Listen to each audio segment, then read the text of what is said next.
जै पीरां दी सारियां संगतां नूं अज असी बहुत सोहनी घटना तुहाडे सामने पेश करन लगे हाँ, जिस तो सानू पता लगता है कि उस खुदा दी उस रब दी शरण विच जाके सानू की मिलता है, उस रब दीयां रहमतां चों सानू की कुछ मिलता है। ये घटना कांसन सिटी दी है जो कि बिल्कुल सच्ची घटना है। उत्थे दा एक नौजवान जो कि एक आर्टिस्ट है, जो कि पेंटर है, एक कार्टून बना के उस विच पेंटिंग करता है ते बहुत सोहनी पेंटिंग करता है, कार्टूनां विच बहुत सोहना पेंट करता है। पर फिर भी उस सिटी विच उसदे कोई भी कार्टून विकदे नहीं, बड़े ठुकरा खांदा है, बहुत अखबारां विच अपने इश्तिहार दिंदा है, बहुत जगह ते धक्के खांदा है, पर किते भी उन्होंने काम नहीं मिलता। ओहदियां ओह पेंटिंग विकदियां नहीं, ਉਹਦੇ ਉਹ ਕਾਰਟੂਨ ਬਣਾਏ ਹੋਏ ਕਿਤੇ ਵੀ ਵਿਕਦੇ ਨਹੀਂ। ਉਸ ਦੀ ਹਾਲਤ ਇੰਨੀ ਖਰਾਬ ਹੋ ਗਈ ਕਿ ਗਰੀਬੀ ਦੇ ਕਾਰਨ ਉਹ ਇੱਕ ਵਕਤ ਦੀ ਰੋਟੀ ਵੀ ਨਹੀਂ ਖਾ ਸਕਦਾ ਸੀ। ਹਰ ਪਾਸੇ ਉਸ ਨੂੰ ਧੱਕੇ ਪੈ ਰਹੇ ਸੀ, ਹਰ ਪਾਸਿਓਂ ਉਸ ਨੂੰ ਦੁੱਖ ਸਹਿਣਾ ਪੈ ਰਿਹਾ ਸੀ, ਹਰ ਪਾਸਿਓਂ ਨਿਰਾਸ਼ਾ ਹੀ ਮਿਲ ਰਹੀ ਸੀ। ਜਦੋਂ ਤੁਰਿਆ ਜਾ ਰਿਹਾ ਸੀ ਉਸ ਦਾ ਧਿਆਨ ਅਚਾਨਕ ਚਰਚ ਵੱਲ ਗਿਆ। ਚਰਚ ਵੱਲ ਦੇਖ ਕੇ ਉਸ ਨੂੰ ਉਸ ਖੁਦਾ, ਉਸ ਰੱਬ, ਉਸ ਪਰਮਾਤਮਾ ਦੀ ਯਾਦ ਆਈ ਤਾਂ ਉਸਨੇ ਆਪਣਾ ਸਿਰ ਉੱਤੇ ਨੂੰ ਚੱਕ ਕੇ ਉਸ ਪਰਮਾਤਮਾ ਅੱਗੇ ਅਰਦਾਸ ਕਰਨ ਲੱਗਾ, ਦਿਲੋਂ ਅਰਦਾਸ ਕਰਨ ਲੱਗਾ ਕਿ ਹੇ ਪਰਮਾਤਮਾ, ਇਸ ਗਰੀਬ ਤੇ ਕਰਮ ਕਰ ਆਪਣਾ, ਇਸ ਗੁਨਹਗਾਰ ਨੂੰ ਆਪਣੀ ਸ਼ਰਨ ਵਿੱਚ ਲੈ। ਕਈ ਦਿਨ ਹੋ ਗਏ, ਕਈ ਮਹੀਨੇ ਬੀਤ ਗਏ ਇਸ ਗੁਨਹਗਾਰ ਨੂੰ ਧੱਕੇ ਖਾਂਦਿਆਂ ਨੂੰ, ਕਈ ਦਿਨ ਮੈਨੂੰ ਭੁੱਖੇ ਰਹਿਣਾ ਪੈ ਰਿਹਾ ਹੈ ਗਰੀਬੀ ਦੇ ਕਾਰਨ। ਮੈਂ ਮਿਹਨਤ ਕਰਦਾ ਹਾਂ ਪਰ ਮੈਨੂੰ ਮਿਹਨਤ ਦਾ ਮੁੱਲ ਨਹੀਂ ਪੈ ਰਿਹਾ। ਕਰਮ ਕਰ ਇਸ ਗੁਨਹਗਾਰ ਤੇ, ਇਸ ਭਿਖਾਰੀ ਤੇ ਰੋ ਕੇ ਅਰਦਾਸ ਕਰ ਰਿਹਾ ਹੈ ਕਿ ਕਿਸੇ ਤਰ੍ਹਾਂ ਪਰਮਾਤਮਾ ਉਸ ਦੀ ਅਰਦਾਸ ਸੁਣ ਲਵੇ ਤੇ ਉਸ ਤੇ ਕਰਮ ਕਰੇ। ਜਦੋਂ ਉਹ ਇਨਸਾਨ ਬੜੀ ਸ਼ਰਧਾ, ਬੜੇ ਪਿਆਰ ਤੇ ਬੜੇ ਸਿਦਕ ਨਾਲ ਅਰਦਾਸ ਕਰਦਾ ਹੈ, ਜਿਸੇ ਤਰ੍ਹਾਂ ਉਸ ਦੀ ਅਰਦਾਸ ਖਤਮ ਹੁੰਦੀ ਹੈ ਤਾਂ ਕੀ ਵੇਖਦਾ ਹੈ ਕਿ ਚਰਚ ਦੀ ਜੋ ਘੰਟੀ ਹੈ ਉਹ ਵੱਜ ਰਹੀ ਹੈ, ਤਾਂ ਦਰਬਾਰ ਖੁੱਲ੍ਹ ਰਿਹਾ ਹੈ। ਉਸ ਦੇ ਅੰਦਰੋਂ ਆਵਾਜ਼ ਆਉਂਦੀ ਹੈ ਕਿ ਸ਼ਾਇਦ ਇਹ ਦਰਬਾਰ ਉਸ ਲਈ ਖੁੱਲ੍ਹ ਰਿਹਾ ਹੈ, ਤਾਂ ਰੱਬ ਕਹਿ ਰਿਹਾ ਹੈ ਕਿ ਅੰਦਰ ਆ ਜਾ। ਉਸ ਦੇ ਦਿਲ 'ਚੋਂ ਇਹ ਆਵਾਜ਼ ਆਉਂਦੀ ਹੈ। ਜਦੋਂ ਹੀ ਉਹ ਗੇਟ, ਉਹ ਦਰਵਾਜ਼ਾ, ਉਹ ਦਰਬਾਰ ਖੁੱਲ੍ਹਦਾ ਹੈ ਤਾਂ ਉਹ ਅੰਦਰ ਨੂੰ ਜਾਣ ਲਈ ਆਪਣੇ ਕਦਮ ਚੁੱਕਦਾ ਹੈ, ਤਾਂ ਕੀ ਵੇਖਦਾ ਹੈ ਕਿ ਅੰਦਰੋਂ ਇੱਕ ਇਨਸਾਨ ਬਾਹਰ ਆ ਰਿਹਾ ਹੈ। ਦਰਵਾਜ਼ਾ ਤਾਂ ਉਸ ਲਈ ਖੁੱਲ੍ਹ ਰਿਹਾ ਸੀ, ਪਰ ਉਸ ਦੇ ਇਨਸਾਨ ਦੇ ਅੰਦਰੋਂ ਆਵਾਜ਼ ਆ ਰਹੀ ਸੀ ਕਿ ਇਹ ਦਰਵਾਜ਼ਾ, ਇਹ ਦਰਬਾਰ ਉਸ ਲਈ ਖੁੱਲ੍ਹ ਰਿਹਾ ਹੈ। ਉਹ ਆਪਣੇ ਕਦਮ ਅੰਦਰ ਨੂੰ ਵਧਾਉਂਦਾ ਹੈ। ਜਦੋਂ ਅੰਦਰ ਜਾਂਦਾ ਹੈ ਤਾਂ ਕੀ ਦੇਖਦਾ ਹੈ ਕਿ ਸਾਹਮਣੇ ਜੀਸਸ ਕ੍ਰਾਈਸਟ ਦੀ ਮੂਰਤੀ, ਜੀਸਸ ਕ੍ਰਾਈਸਟ ਦੀ ਫੋਟੋ ਲੱਗੀ ਹੋਈ ਹੈ। ਉਸ ਦੇ ਸਾਹਮਣੇ ਬੈਠ ਜਾਂਦਾ ਹੈ ਤਾਂ ਬੜਾ ਰੋ ਰਿਹਾ ਹੈ ਕਿ ਹਰ ਪਾਸਿਓਂ ਧੱਕੇ ਪੈ ਰਹੇ ਨੇ, ਕਿਤੇ ਪਾਸਿਓਂ ਵੀ ਕਾਮਯਾਬੀ ਨਹੀਂ ਮਿਲ ਰਹੀ। ਕੋਈ ਇਹੋ ਜਿਹੇ ਕਰਾਮਾਤ, ਕੋਈ ਇਹੋ ਜਿਹਾ ਚਮਤਕਾਰ ਹੋਵੇ ਕਿ ਮੈਨੂੰ ਕਾਮਯਾਬੀ ਮਿਲੇ, ਮੇਰੀ ਗਰੀਬੀ ਦੂਰ ਹੋਵੇ, ਮੈਨੂੰ ਹਰ ਆਪਣੀ ਮੰਜ਼ਿਲ ਤੱਕ ਪਹੁੰਚਣ ਦਾ ਕੋਈ ਸਹੀ ਰਸਤਾ ਮਿਲੇ। ਜਦੋਂ ਇਨਸਾਨ ਬਹੁਤ ਰੋ ਰਿਹਾ ਹੈ ਤਾਂ ਉੱਥੋਂ ਦੇ ਉਸ ਚਰਚ ਦੇ ਫਾਦਰੀ ਨੇ ਉਸ ਨੂੰ ਦੇਖਿਆ। ਉਸ ਨੂੰ ਦੇਖ ਕੇ ਬਹੁਤ ਦੁਖੀ ਹੋਇਆ ਫਾਦਰੀ, ਤੇ ਫਾਦਰੀ ਨੇ ਉਸ ਕੋਲ ਆ ਕੇ ਪੁੱਛਿਆ ਕਿ ਇਹ ਨੌਜਵਾਨ, ਕੀ ਹੋਇਆ ਤੈਨੂੰ, ਤੂੰ ਕਿਉਂ ਰੋ ਰਿਹਾ ਹੈ? ਇਸ ਗੋਡ ਦੇ ਦਰਬਾਰ 'ਤੇ ਆ ਕੇ, ਇਸ ਪਰਮਾਤਮਾ ਦੇ ਦਰਬਾਰ 'ਤੇ ਆ ਕੇ ਕਿਉਂ ਰੋ ਰਿਹਾ ਹੈ? ਤਦ ਉਸ ਵਿਅਕਤੀ ਨੇ ਆਪਣੀ ਸਾਰੀ ਗੱਲ ਫਾਦਰੀ ਨੂੰ ਦੱਸੀ ਕਿ ਮੈਂ ਬੜੀ ਮਿਹਨਤ ਕਰਦਾ ਹਾਂ, ਬੜੇ ਧੱਕੇ ਖਾਧੇ ਹਨ, ਪਰ ਮੈਨੂੰ ਕਿਤੇੋਂ ਵੀ ਕਾਮਯਾਬੀ ਨਹੀਂ ਮਿਲ ਰਹੀ, ਮੈਂ ਹਰ ਪਾਸਿਓਂ ਮੈਨੂੰ ਠੋਕਰਾਂ ਹੀ ਪੈ ਰਹੀਆਂ ਹਨ। ਤਦ ਫਾਦਰੀ ਨੇ ਕਿਹਾ, ਘਬਰਾ ਨਾ, ਤੂੰ ਗੋਡ ਦੇ ਦਰਬਾਰ 'ਤੇ ਆਇਆ, ਤੂੰ ਉਸ ਪ੍ਰਭੂ ਦੇ ਦਰਬਾਰ 'ਤੇ ਆਇਆ, ਇੱਥੋਂ ਖਾਲੀ ਨਹੀਂ ਜਾਣਾ।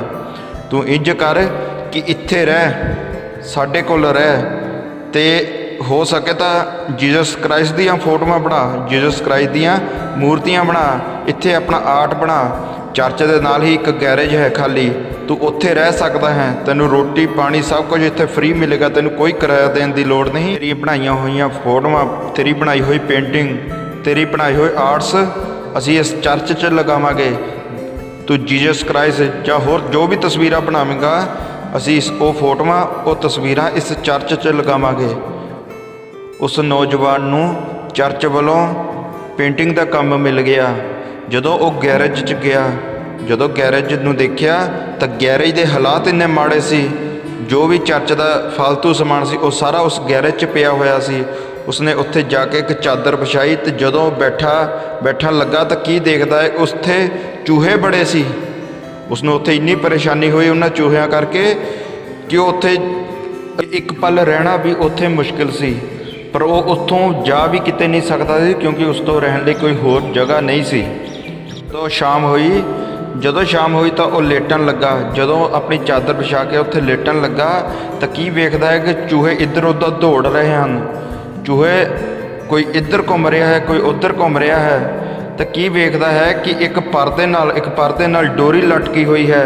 ਇੱਕ ਚੂਹਾ ਚੜ੍ਹਦਾ ਹੈ, ਉੱਤਰ ਜਾਂਦਾ ਹੈ, ਚੜ੍ਹਦਾ ਹੈ, ਉੱਤਰ ਜਾਂਦਾ ਹੈ, ਕੋਈ ਇੱਧਰ ਜੰਪ ਲਗਾਉਂਦਾ ਹੈ, ਕਦੀ ਉੱਧਰ ਜੰਪ ਲਗਾਉਂਦਾ ਹੈ। ਜਦੋਂ ਇਹ ਹਰਕਤਾਂ ਚੂਹੇ ਦੀਆਂ ਉਹ ਦੇਖ ਕੇ ਉਹ ਵਿਅਕਤੀ ਹੱਸ ਪੈਂਦਾ ਹੈ, ਉਸਦੇ ਚਿਹਰੇ 'ਤੇ ਸਮਾਈਲ ਆ ਜਾਂਦੀ ਹੈ।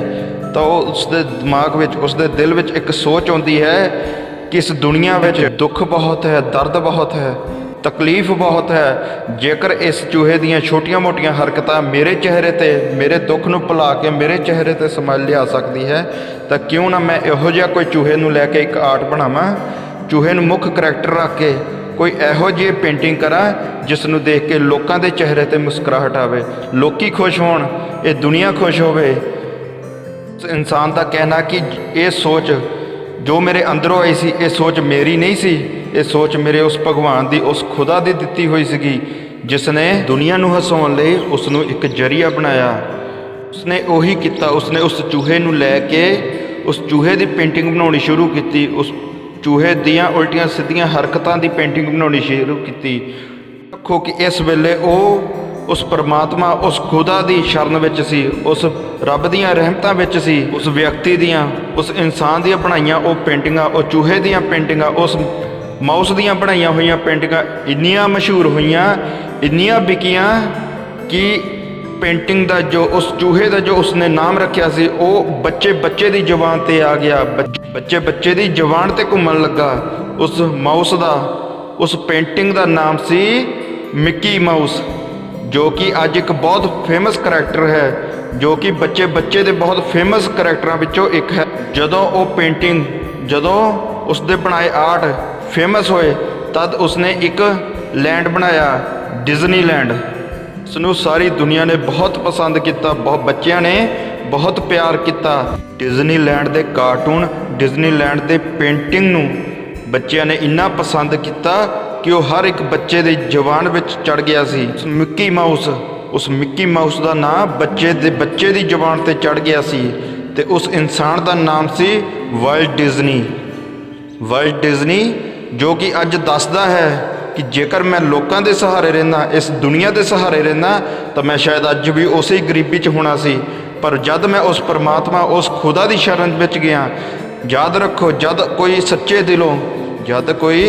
ਸੱਚੇ ਦਿਲੋਂ ਆਪਣੇ ਅੰਦਰੋਂ ਕੋਈ ਆਵਾਜ਼ ਮਾਰਦਾ ਹੈ ਉਸ ਖੁਦਾ ਨੂੰ, ਤਦ ਕੋਈ ਕਦੇ ਨਾ ਕਦੇ, ਕਿਤੇ ਨਾ ਕਿਤੇ ਕੋਈ ਇਹੋ ਜਿਹਾ ਦਰਵਾਜ਼ਾ ਜ਼ਰੂਰ ਖੁੱਲ੍ਹਦਾ ਹੈ ਜੋ ਸਾਡੀ ਇਹਨਾਂ ਅੱਖਾਂ ਵਿੱਚ ਨਹੀਂ ਦਿਖਦਾ, ਜੋ ਸਾਡੀ ਇਹਨਾਂ ਅੱਖਾਂ ਨਾਲ ਨਹੀਂ ਦਿਸਦਾ, ਪਰ ਦਰਵਾਜ਼ਾ ਉਹਦੀ ਰਹਿਮਤ ਦਾ, ਉਹਦੇ ਕਰਮਾਂ ਦਾ, ਕਿਤੇ ਨਾ ਕਿਤੇ ਉਹਦੇ ਇਸ਼ਾਰੇ ਦਾ ਜ਼ਰੂਰ ਖੁੱਲ੍ਹਦਾ ਹੈ। ਗੱਲ ਕੀ ਹੈ ਕਿ ਉਸ ਦੇ ਇਸ਼ਾਰਿਆਂ ਨੂੰ, ਉਸ ਦੀਆਂ ਰਹਿਮਤਾਂ ਨੂੰ ਪਹਿਚਾਨਣ ਦੀ ਸਾਡੀ ਔਕਾਤ ਨਹੀਂ, ਉਸ ਦਰਵਾਜ਼ੇ ਨੂੰ ਦੇਖਣ ਦੀ ਸਾਡੀ ਉਹ ਅੱਖ ਹੈ ਨਹੀਂ ਜੋ ਉਹਦੀ ਰਹਿਮਤ ਦੀ ਪਹਿਚਾਣ ਕਰਾ ਸਕੇ। ਵਾਲਟ ਡਿਜ਼ਨੀ ਦੱਸਦਾ ਹੈ ਕਿ ਜੇਕਰ ਉਸ ਦਿਨ ਮੈਂ ਉਸ ਪਰਮਾਤਮਾ ਦੇ ਇਸ਼ਾਰੇ ਨੂੰ ਨਾ ਸਮਝਦਾ ਤਾਂ ਸ਼ਾਇਦ ਇਸ ਜਗ੍ਹਾ 'ਤੇ ਮੈਂ ਨਾ ਪਹੁੰਚਦਾ। ਅੱਜ ਉਸ ਇਨਸਾਨ ਦੇ ਜਗ੍ਹਾ ਹਰ ਦੇਸ਼ ਵਿੱਚ, ਦੁਨੀਆ ਦੇ ਕਈ ਦੇਸ਼ਾਂ ਵਿੱਚ ਵਾਲਟ ਡਿਜ਼ਨੀ ਬਣਾਏ ਹੋਏ ਨੇ। ਵਾਲਟ ਡਿਜ਼ਨੀ ਦੀਆਂ ਕਈ ਜਗ੍ਹਾਵਾਂ ਬਣਾਈਆਂ ਹੋਈਆਂ ਨੇ। ਉਸ ਦਾ ਇਹ ਮੁੱਖ ਕਰੈਕਟਰ ਜੋ ਕਿ ਮਿੱਕੀ ਮਾਊਸ ਹੈ, ਕਾਰਟੂਨਾਂ ਦਾ ਬਹੁਤ ਮਸ਼ਹੂਰ, ਬਹੁਤ ਫੇਮਸ ਕਰੈਕਟਰ ਹੈ। ਅੱਜ ਉਹ ਇਨਸਾਨ ਅਰਬਪਤੀ, ਕਰੋੜਾਪਤੀ ਹੈ। ਸਾਰਿਆਂ ਨੂੰ ਉਹ ਇੱਕੋ ਹੀ ਸਲਾਹ ਦਿੰਦਾ ਹੈ, ਜਦ ਵੀ ਉਮੀਦ ਰੱਖੋ ਉਸ ਖੁਦਾ 'ਤੇ ਰੱਖੋ, ਦੁਨੀਆਦਾਰੀ 'ਤੇ ਨਾ ਰੱਖੋ।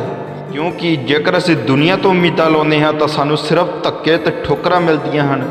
ਜੇਕਰ ਅਸੀਂ ਉਸ ਖੁਦਾ ਦੇ ਅੱਗੇ, ਉਸ ਪਰਮਾਤਮਾ ਦੇ ਅੱਗੇ, ਉਸ ਗੋਡ ਦੇ ਅੱਗੇ ਸੱਚੇ ਦਿਲੋਂ ਅਰਦਾਸ ਕਰੀਏ, ਫਰਿਆਦ ਕਰੀਏ, ਤਾਂ ਕਿਤੇ ਨਾ ਕਿਤੇ ਉਹ ਆਪਣੀਆਂ ਰਹਿਮਤਾਂ ਦਾ ਦਰਵਾਜ਼ਾ ਸਾਡੇ ਲਈ ਜ਼ਰੂਰ ਖੋਲ੍ਹਦਾ ਹੈ। ਉਹਦੇ ਇਸ਼ਾਰਿਆਂ ਨੂੰ ਬਸ ਸਮਝਣ ਦੀ ਲੋੜ ਹੈ। ਇਹੋ ਜਿਹੀਆਂ ਹੋਰ ਸਟੋਰੀਜ਼ ਸੁਣਨ ਲਈ ਪਲੀਜ਼ ਸਾਡੇ ਚੈਨਲ ਨੂੰ ਸਬਸਕ੍ਰਾਈਬ ਕਰੋ। ਜੈ ਪੀਰਾਂ ਦੀ।